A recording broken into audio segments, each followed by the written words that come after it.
Presse In. Le décryptage de l'actualité vu par iWeb. L'information pour vous et avec vous en toute objectivité et impartialité. Nous sommes mercredi 30 août 2023. Bonjour à toutes et à tous, mesdames et messieurs. Bienvenue dans ce nouveau numéro de votre émission d'analyse Presse In. Je suis accompagné de deux journalistes d'investigation, les habitués Jules Bergonga et Jonathan Makila. Nous allons analyser l'actualité, d'ailleurs axée sur deux points. Le coup d'État au Gabon, un nouveau vent en Afrique subsaharienne après le printemps arabe en 2010 et les manifestations de la population du Nord Kivu qui d'ailleurs demande le retrait immédiat de la MONUSCO mais aussi de l'EAC. Sont donc les questions que nous allons analyser ensemble avec nos deux invités. Jonathan Makila, bonjour et bienvenue. Bonjour cher ami, merci beaucoup pour l'invitation. Bonjour également Gilbert, bonjour à tous les auditeurs et auditrices qui nous suivent en ce net moment, mais également les internautes qui nous regardent partout à travers le monde.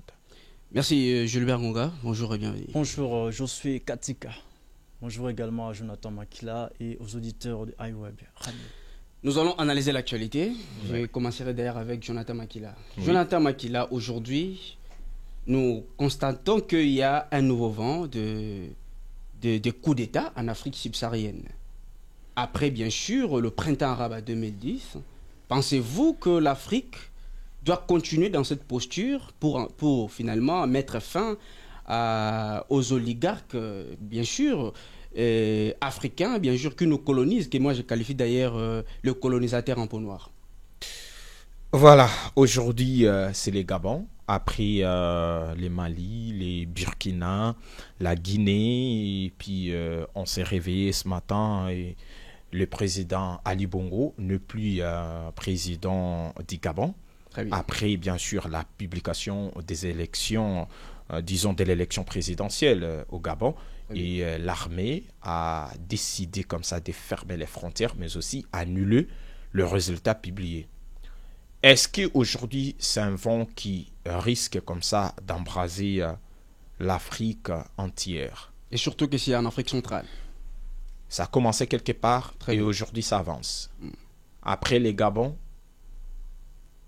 je ne sais pas si ça sera dans quel autre pays d'Afrique, mais sinon moi je pense que si réellement ces gens-là veulent libérer l'Afrique comme il faut, ou si ces gens, ces soldats, ces militaires veulent faire quelque chose de bien pour l'Afrique, c'est quelque chose à encourager. Mais si c'est juste pour faire, si c'est par envie, si c'est par, je dirais comme ça, comment, les désirs, les soifs du pouvoir, ça c'est pas bien. Parce que on risque de patauger. On risque de patauger, on risque justement de faire, pour moi, je vois c'est comme si c'est pas bien défini, on risque encore de reculer. On risque encore de reculer. De reculer, parce que l'Afrique déjà est en retard. Et si les putschistes, les militaires constatent que les politiciens n'arrivent pas à gérer les nations africaines comme il faut, maintenant il faut prendre les choses en main. En tout cas, c'est une très bonne chose. Mais ils doivent se comporter comme Général de Gaulle. Ils doivent justement savoir ce qui est censé à faire pour libérer réellement l'Afrique. Est-ce que vous pensez qu'il y a un parrain derrière ce coup d'État? C'est la question que j'essaye de me poser toujours. Qui est derrière ces coups d'État? Et pourquoi seulement en ce moment? Est-ce que c'est pas comme ça sera pas comme les années 60 où le vent de l'indépendance a soufflé comme ça l'Afrique entière? Ça, je ne sais pas. Est-ce qu'il y a une personne derrière tout ça? Est-ce que réellement les putschistes veulent redonner l'espoir au peuple africain? Ça, je ne sais pas. Ce sont des questions que l'on se pose. Mais, ça c'est sûr et certain, il y a quelqu'un derrière chaque coup d'État. Très bien. Il y a quelqu'un derrière chaque coup d'État. Un État ou bien un groupe de gens, bien sûr, qui s'organisent en aidant, bien sûr, les États un groupe de gens, un État, un instigateur, en tout cas, je ne sais pas trop, mais il y a une main noire derrière tous ces coups d'État. Ça signifie quoi? Ça a commencé avec le Mali, comme je disais tantôt. D'ailleurs, là-bas, c'était 2 fois de suite. Assimi Goïta l'a fait. Et maintenant, il faut se poser la question. Est-ce que Assimi Goïta s'est réveillé un beau matin comme ça? Lui-même, il s'est dit que je vais faire tomber Ibeka. Est-ce que c'est lui qui a fait tomber aujourd'hui Ali Bongo? Il s'est réveillé comme ça, sans avoir un quelconque soutien, je ne sais pas trop, d'un pays occidental ou d'un dirigeant occidental. Et il s'est dit aujourd'hui que je vais renverser Ali Bongo et son équipe. Ça, je ne sais pas. Mais moi, je trouve qu'il y a une personne derrière. Les Français ne cessent d'accuser la Russie. Okay. Alors que la Russie, de son côté, dit que c'est pas elle qui est derrière tout ça. L'Africain, aujourd'hui, est debout et il veut voir son continent avancer. Très bien. Je suis avec vous, Jules Bermonga. Est-ce que vous pensez réellement que la posture de l'Afrique change? Est-ce que le coup d'État aujourd'hui peut être un vent, bien sûr, de la fin, bien sûr, de l'impérialisme français en Afrique? Justement, merci beaucoup, je suis Katika, pour la question. Elle est une question pertinente. J'aimerais d'abord, avant de répondre à votre question, planter les décors, parler un tout petit peu de mode d'assection au pouvoir. En relation internationale, nous avons plusieurs modes d'assection au pouvoir. On peut accéder au pouvoir par la voie électorale, par les coups d'État, voilà, on peut accéder au pouvoir par la succession, par la révolution, n'est-ce pas, par les dialogues conciliables, négociations, si vous voulez. Ce sont des voies qui permettent, ou des canaux, n'est-ce pas, d'assection au pouvoir. Mais parmi tous ces canaux, parmi toutes ces voies d'assection au pouvoir, la voie la plus démocratique pour accéder au pouvoir actuellement, en XXIe siècle, c'est la voie électorale. Donc le coup d'État, qui est l'un ou l'une des voies d'assection au pouvoir, n'est pas démocratique. La voie la plus démocratique, c'est la voie électorale.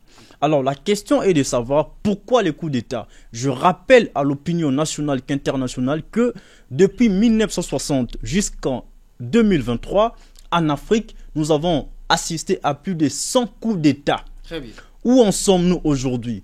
Dans tous ces pays que mon confrère Jonathan venait de citer ici, les récents coups d'État et les anciens coups d'État, est-ce que l'Afrique a évolué d'un pas ou a reculé de 1000 pas? C'est la question que l'on doit se poser. Mais alors, si l'on regarde les précédents coups d'État, les anciens tout comme les nouveaux, vous allez remarquer avec moi que dans tous ces pays-là, la situation sécuritaire, économique, sociale reste inchangée. Cela voudrait dire que les coups d'État n'avancent pas l'Afrique. Les coups d'État, c'est juste un sentiment qui anime les militaires à récupérer les pouvoirs ou les fauteuils présidentiels par la force et s'attirer, n'est-ce pas, de la sympathie de la population de ces pays-là. C'était d'ailleurs ça la question. Vous ne voyez pas que le coup d'État en Afrique empêche bien sûr la solidarité de la politique française, bien sûr, en Afrique, ou la fin même de l'impérialisme français en Afrique centrale ou en Afrique subsaharienne? Longtemps, la France avait une forte influence en Afrique. Dans plusieurs pays, la France a colonisé beaucoup de pays africains et aujourd'hui, il y a une guerre de leadership, de l'influence entre la France et la Russie. Tout le monde le sait, ce n'est plus un secret. Et aujourd'hui, moi, je peux affirmer que la Russie est derrière beaucoup de coups d'État en Afrique. Et la France, maintenant, tient aussi à son influence en Afrique et ne veut pas lâcher prise. Donc, il y a un combat, n'est-ce pas, entre la France et la Russie. Et quand deux éléphants se battent, c'est l'herbe qui a pâti. Donc, ce sont les Africains plutôt, qui a pâti. C'est nous qui souffrons. Alors que les deux grands géants se battent. Et ils se battent où? Sur notre terrain, en Afrique. Donc, je peux confirmer, en tout cas, je peux dire que la Russie est derrière les coups d'État en Afrique. Pourquoi? Parce que la Russie veut écraser, veut supprimer toutes les traces laissées par la France dans presque tous les pays d'Afrique pour imposer son système. Pour imposer son système, parce que là aussi, ce n'est pas une solution, je l'ai dit. Le coup d'État, c'est résoudre un problème pour aggraver un autre, déshabillé, je crois, Saint-Pierre pour habiller Saint-Paul.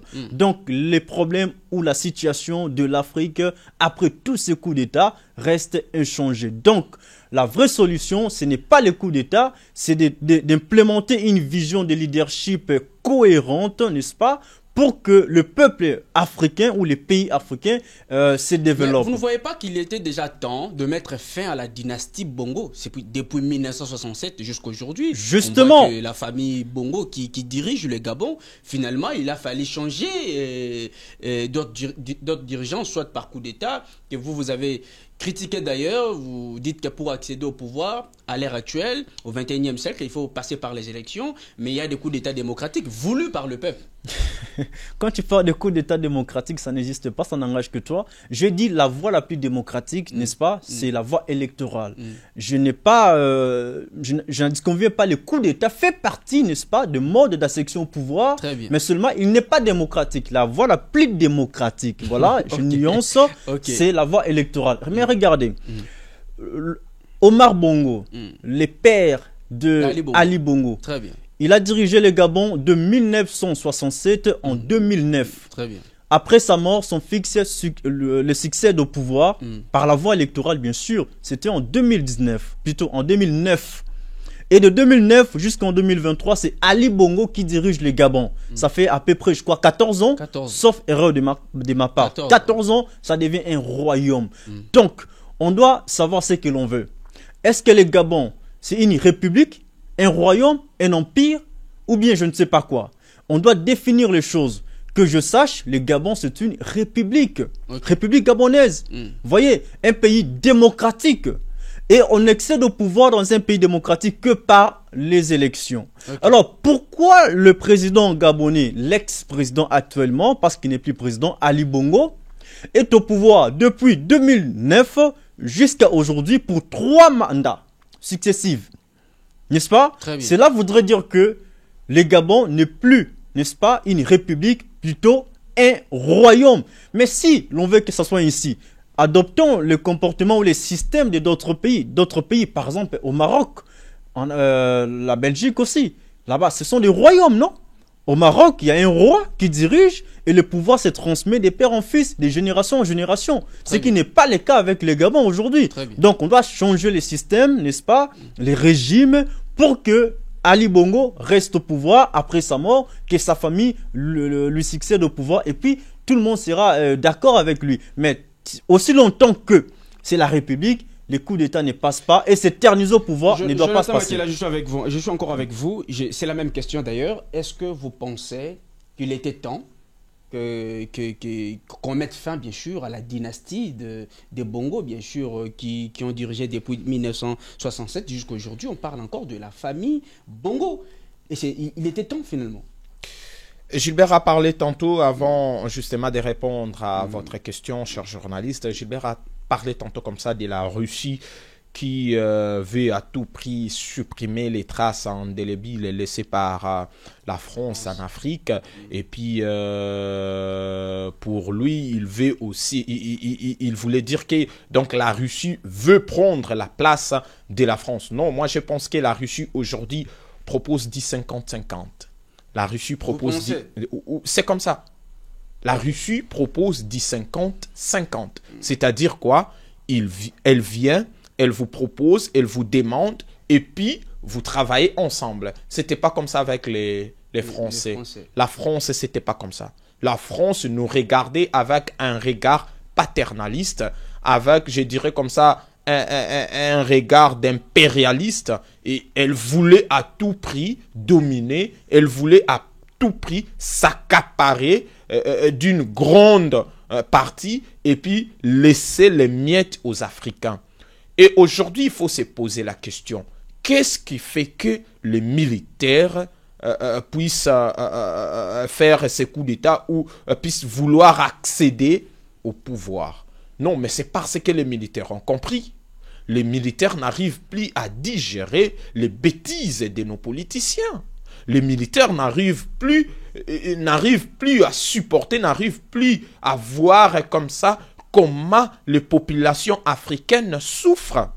Figurez-vous récemment ici au Sénégal avec les cas Sonko. La population était dehors pour exiger comme ça la libération totale de Sonko. La population était dehors pour barricader la route à Macky Sall qui voulait briguer un troisième mandat. Sur cette question-là, d'ailleurs je posais à Gilbert Ngonga, oui. Peut-on parler d'un coup d'État démocratique, parce que c'est un coup d'État voulu par le peuple? Un coup d'État démocratique, c'est un terme nouveau, mais on peut facilement ou on peut carrément dire que c'est un coup d'État soutenu par la population. Très bien. La population est d'accord. Nous venons tous de voir les images, comment à Libreville, nos mamans dansent. PDG, les partis au pouvoir, depuis 1966 et 60, combien là, vous venez 67. De dire tout à l'heure, 67 jusqu'aujourd'hui. Les partis au pouvoir, PDG, les mamans dansent aujourd'hui. La population est, je dirais, est d'accord avec les putschistes. C'est comme c'était le cas chez nous ici, vers 97, quand Mouzé venait pour déloger Mobutu, la population était d'accord avec Mouzé. Pourquoi? Parce que nous étions tous fatigués de la gestion du dictateur Mobutu. C'est le cas aujourd'hui dans ces pays-là. Et même si aujourd'hui dans certains pays, ces sentiments-là ne se fait pas encore manifester aux chefs, dans les chefs, je dirais comme ça, de population, mais sachez-le très bien que le jour où ça va arriver, la population de ces pays-là va encore danser. La population est animée par ces sentiments-là. Vous voyez? Et aujourd'hui, votre question, est-ce que... C'était encore quoi votre question? Est-ce que c'était important de mettre fin à la dynastie Bongo? Mais c'est tout à fait normal. C'est tout à fait normal. Et au Gabon, il faut préciser les choses, cher Josué. C'est après la publication des élections que les militaires, les putschistes, ont annoncé sur la télévision nationale d'avoir fermé comme ça toutes les frontières et annulé le résultat de l'élection présidentielle. Ça signifie